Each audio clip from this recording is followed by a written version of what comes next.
सोचता हूँ पल पल तेरी ही बातें, ना कटे ये दिन मेरा, ना कटे ये रातें, जुनून मेरा तुझे पाना, संग जीना संग।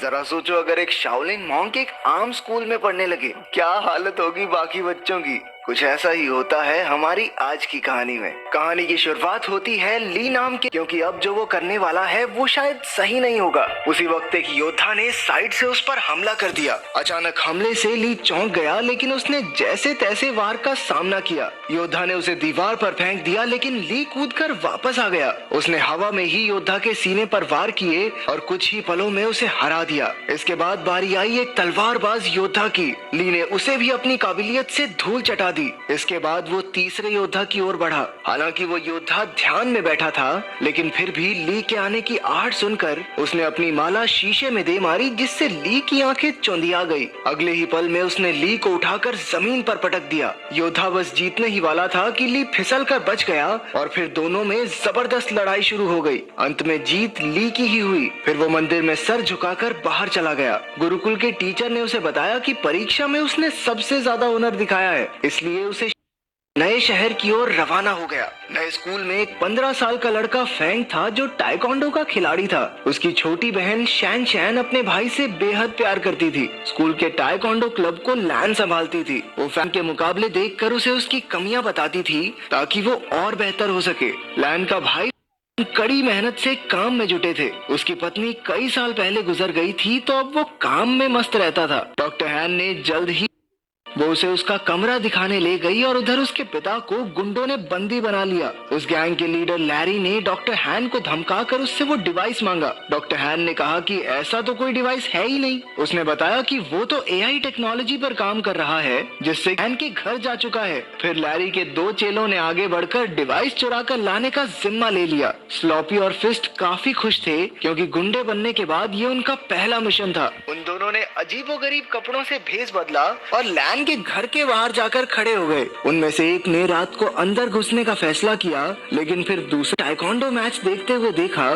तो उसे भी ये खेल दिलचस्प लगा। रात को जब वो ध्यान में बैठा तो यू की वीडियो गेम की वजह से उन दोनों में बहस छिड़ गई, लेकिन जल्द ही दोनों मिलकर वीडियो गेम का मजा उठाने लगे। उधर लैन ने अपने कमरे में जब वो तोहफे का डिब्बा खोला तो उसमें एक पांडा की चेन निकली। वो नहीं जानती थी कि दरअसल ये पांडा वो पेन ड्राइव है जिसके पीछे वो गुंडे कब से पड़े हैं। जब लैन ने बटन दबाया तो पांडा ने उसे पासवर्ड रखने को कहा। तभी लैन ने कहा कि कैसा पासवर्ड, और अनजाने में यही पासवर्ड सेट हो गया। फिर पांडा को ऑन करने पर उसे पता चला कि उसमें उसकी माँ की आर्टिफिशियल इंटेलिजेंस वाली आवाज है। अगली सुबह ली, यू और लैन के साथ स्कूल के पहले दिन के लिए निकल पड़ा। उन दोनों गुंडों ने बच्चों को बाहर जाते देखा और अपने प्लान को अंजाम देने का फैसला किया, लेकिन तभी उनमें से एक की नजर उस पैंडा की चेन पर पड़ी जो लैन ने अपने बैग से टांग रखा था। अब उन्होंने लैन से वो डिवाइस छीनने का प्लान बनाया। रास्ते में लैन ने ली को फैंग से मिलवाया। उसी वक्त एक गुंडे ने चुपके से की चेन चुरा ली और वहां से भाग गया।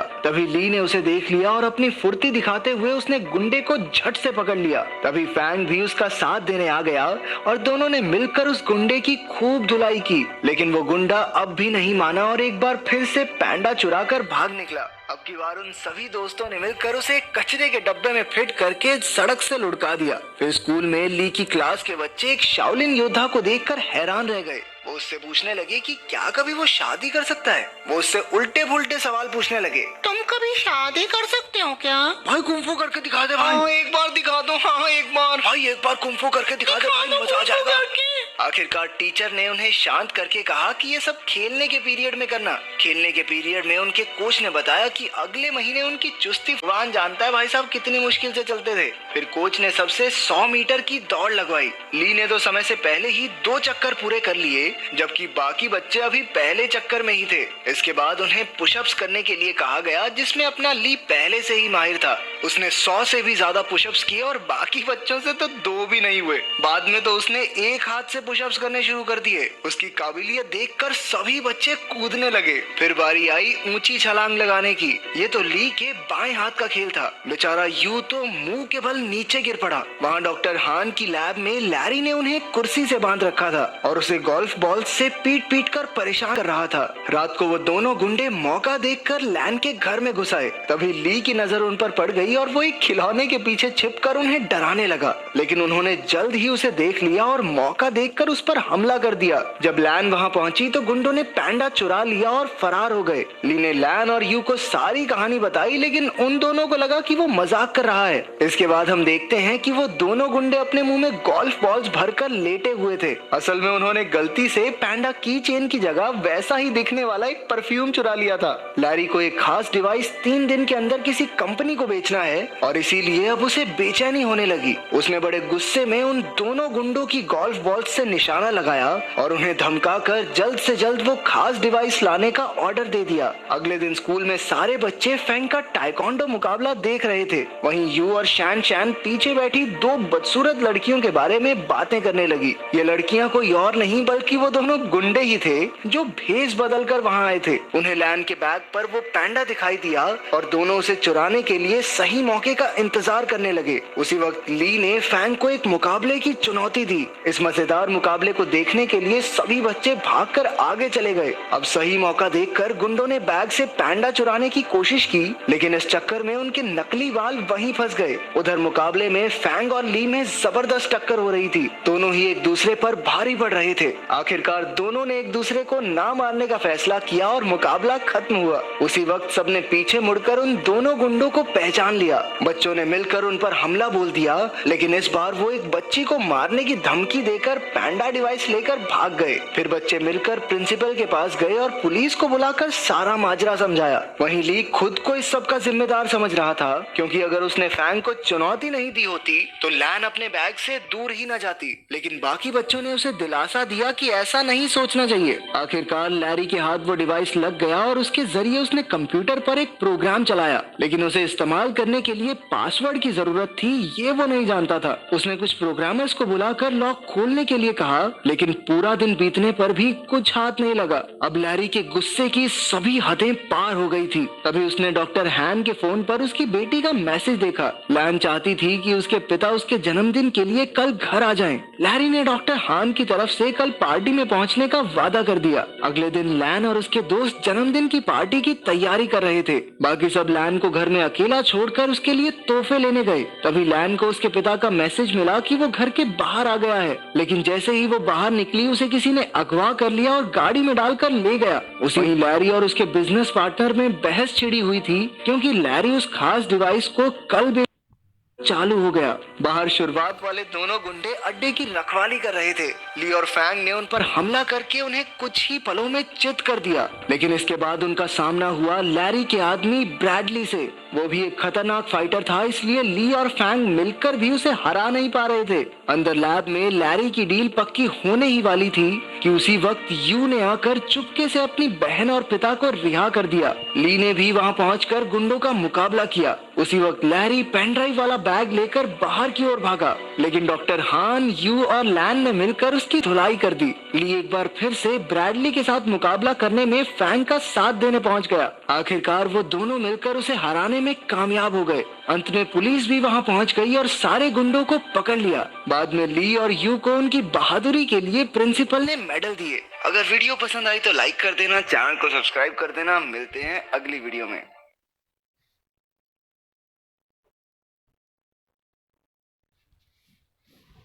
दोस्तों, क्या आपको पता है ब्रूस ली की किक की रफ्तार इतनी तेज थी कि एक फिल्म की शूटिंग के दौरान उन्हें एक शूट को 34 फ्रेम धीरे करना पड़ा था, ताकि स्क्रीन पर यह न लगे कि ब्रूस ली नकली एक्टिंग कर रहे हैं, क्योंकि किसी भी आम शख्स के लिए इतनी गति में लात चलाना लगभग नामुमकिन था।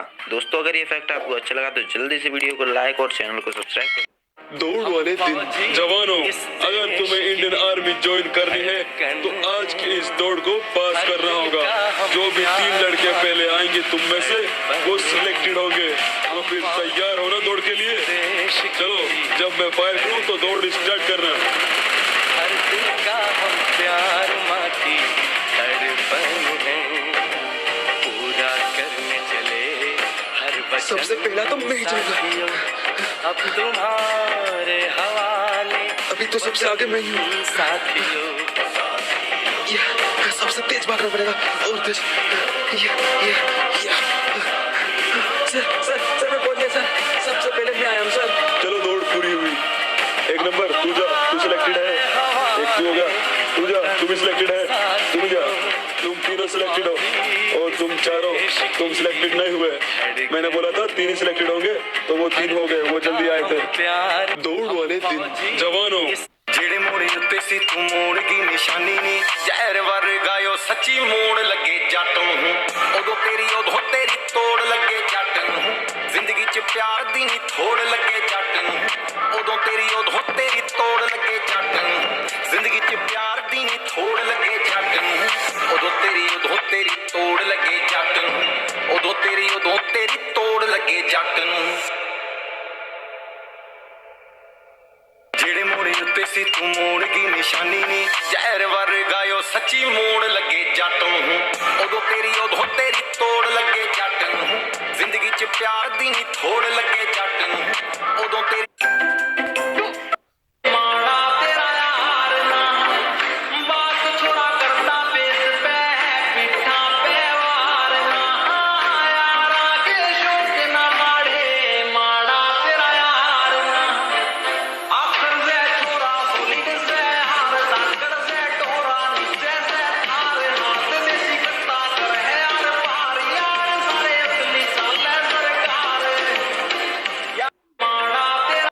दोस्तों इस फ्लाइट के अंदर एक लड़का फुटबॉल को लेकर आता है और तभी देखता है कि यहाँ पर फुटबॉल के दुनिया का सबसे महान हस्ती मेसी यहाँ पर बैठा हुआ है। तो ये लड़का मेसी का ऑटोग्राफ लेने लगता है और तभी देखता है कि फ्लाइट के अंदर एक और महान फुटबॉलर है जो कि अपने एक उंगली के ऊपर फुटबॉल को नचा रहा है। तो फिर मेसी भी कहाँ पीछे हटने वाला था, ये बैठे बैठे ये पैर से अपने फुटबॉल को खेलने लगता है। तो फिर बच्चा खुश होकर मेसी से ये ऑटोग्राफ लेने लगता है। तो फिर ये फुटबॉलर भी अपना कारनामा दिखाना शुरू कर देता है जिस पर बच्चा और भी ज्यादा खुश हो जाता है। तो फिर मेसी भी फुटबॉल से अपना कारनामा दिखाने लगता है। तो फिर ये फुटबॉल भी कहाँ पीछे हटता है, ये पत्ती से अपना कारनामा दिखाने लगता है। तो फिर जब ये लड़का मेसी की तरफ देखता है तो मेसी तो पत्ती से उससे भी खतरनाक चीज बनाया होता है और ऐसे ही करते करते ये एक दूसरे को मैं तुमसे कम नहीं हूँ ये दिखाने के लिए बच्चा के सामने तरह तरह की चीज बनाते हैं। लेकिन लास्ट में जो होता है ना भाई, वो देखने के बाद आपका तो होश उड़ने वाला है। तो यार उससे पहले अगर आप सच्चे हिंदुस्तानी और ऊपर से लड़का भी हो तभी वीडियो को लाइक करना, और अगर आप लाइक नहीं किए तो मैं समझ जाऊंगा कि अब लड़का तो है ही नहीं और ऊपर से सच्चा हिंदुस्तानी भी नहीं है। तो भाइयों लाइक के बटन को इतना फोड़ दो कि दुश्मन को पता चल जाए कि हमारे देश के अंदर कितने सच्चे हिंदुस्तानी है। और उसके बाद एयर होस्टेज जिस लड़के को केक खाने के लिए देती है, तो ये लड़का फुटबॉल को फेंक कर केक खाने लगता है और ये दोनों फुटबॉलर का दोस्तों इस फ्लाइट के अंदर एक लड़का फुटबॉल को लेकर आता है और दोस्तों मगरमच्छ भी इतना चालाक होते हैं मैंने कभी सोचा नहीं था। आप लोग वीडियो को लास्ट तक देखो, आपको भी पता चल जाएगा। यहाँ पर एक आदमी चार्जर को बोर्ड में लगा रहा होता है जो कि इस मगरमच्छ का मालिक होता है। फिर ये मगरमच्छ से बोलता है आज हमें इस पानी को खाली करना है, तो पानी के अंदर जाओ और उस मोटर को चालू कर दो। फिर ये मगरमच्छ बहुत ही समझदार होता है और पानी के अंदर जाने लगता है। दोस्तों असली मजा तो अब आने वाला है। इस मगरमच्छ ने जो किया उसे देखने के बाद तो मेरे भी होश उड़ गए। क्या आपको लगता है ये मगरमच्छ मोटर को चालू कर पाएगा? मुझे तो लगता है नहीं चालू कर पाएगा। तो चलिए देखते हैं, लेकिन उसे देखने से पहले अगर आप हमारे वीडियो को इंडिया से देख रहे हैं तो इस वीडियो को लाइक करके चैनल को सब्सक्राइब कर देना। अगर